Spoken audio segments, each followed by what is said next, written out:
شروع اللہ کا نام لے کر جو بڑا مہربان نہایت رحم والا ہے۔ مومنو، اگر تم میری راہ میں لڑنے اور میری خوشنودی طلب کرنے کے لیے مکے سے نکلے ہو تو میرے اور اپنے دشمنوں کو دوست نہ بناؤ۔ تم تو ان کو دوستی کے پیغام بھیجتے ہو اور وہ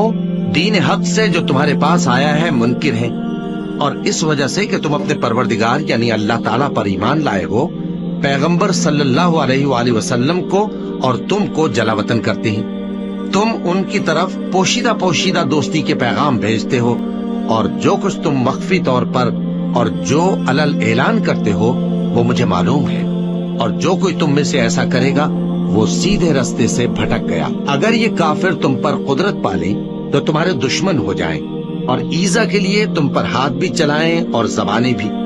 اور یہ چاہتے ہیں کہ تم کسی طرح کافر ہو جاؤ۔ قیامت کے دن نہ تمہارے رشتے ناتے کام آئیں گے اور نہ اولاد۔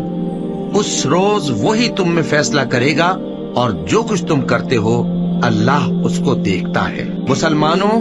تمہیں ابراہیم اور ان کے رفقا کی نیک سیرت کو اپنانا ضروری ہے۔ جب انہوں نے اپنی قوم کے لوگوں سے کہا کہ ہم تم سے اور ان بتوں سے جن کو تم اللہ کے سوا پوجتے ہو بے تعلق ہیں، ہم تمہارے معبودوں کے کبھی قائل نہیں ہو سکتے، اور جب تک تم ایک اللہ پر ایمان نہ لاؤ ہم میں تم میں ہمیشہ کھلم کھلا عداوت اور دشمنی رہے گی۔ ہاں،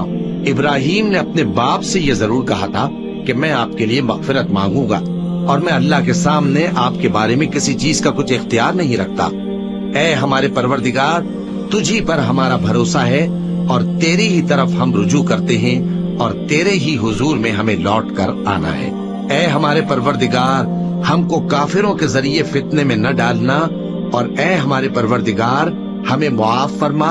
بے شک تو غالب ہے، حکمت والا ہے۔ تم مسلمانوں کو یعنی جو کوئی اللہ کے سامنے جانے اور روز آخرت کے آنے کی امید رکھتا ہو اسے ان لوگوں کی نیک سیرت اپنانی چاہیے، اور جو روگردانی کرے تو اللہ بھی بے نیاز ہے، لائق حمد و ثنا ہے۔ عجب نہیں کہ اللہ تم میں اور ان لوگوں میں جن سے تم دشمنی رکھتے ہو دوستی پیدا کر دے،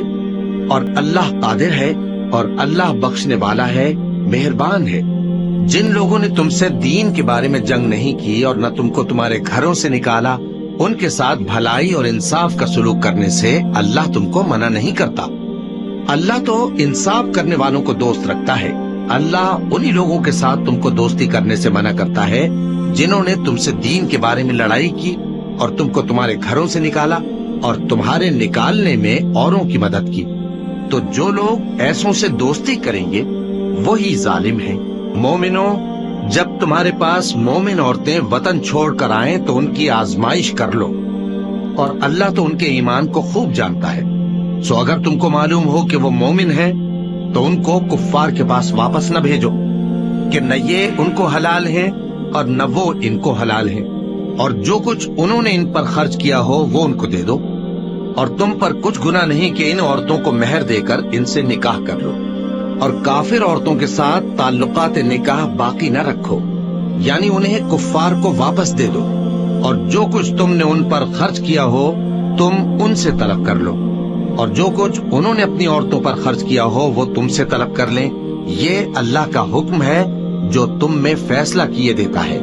اور اللہ جاننے والا ہے، حکمت والا ہے۔ اور اگر تمہاری بیویوں میں سے کوئی تمہارے ہاتھ سے نکل کر کافروں کے پاس چلی جائے اور اس کا مہر وصول نہ ہوا ہو، پھر تم ان سے جنگ کرو اور ان سے تم کو غنیمت ہاتھ لگے، تو جن کی بیویاں چلی گئی ہیں ان کو اس مال میں سے اتنا دے دو جتنا انہوں نے خرچ کیا تھا، اور اللہ سے جس پر تم ایمان لائے ہو ڈرتے رہو۔ اے پیغمبر صلی اللہ علیہ وآلہ وسلم، جب تمہارے پاس مومن عورتیں اس بات پر بیعت کرنے کو آئیں کہ نہ تو اللہ کے ساتھ شرک کریں گی، نہ چوری کریں گی، نہ بدکاری کریں گی، نہ اپنی اولاد کو قتل کریں گی، نہ اپنے ہاتھ پاؤں کے درمیان کوئی بہتان باندھ لائیں گی، اور نہ نیک کاموں میں تمہاری نافرمانی کریں گی، تو ان سے بیعت لے لو اور ان کے لیے اللہ سے بخشش مانگو، بے شک اللہ بخشنے والا ہے، مہربان ہے۔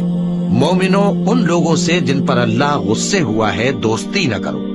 کیونکہ جس طرح کافروں کو مردوں کے جی اٹھنے کی امید نہیں، اسی طرح ان لوگوں کو بھی آخرت کے آنے کی امید نہیں۔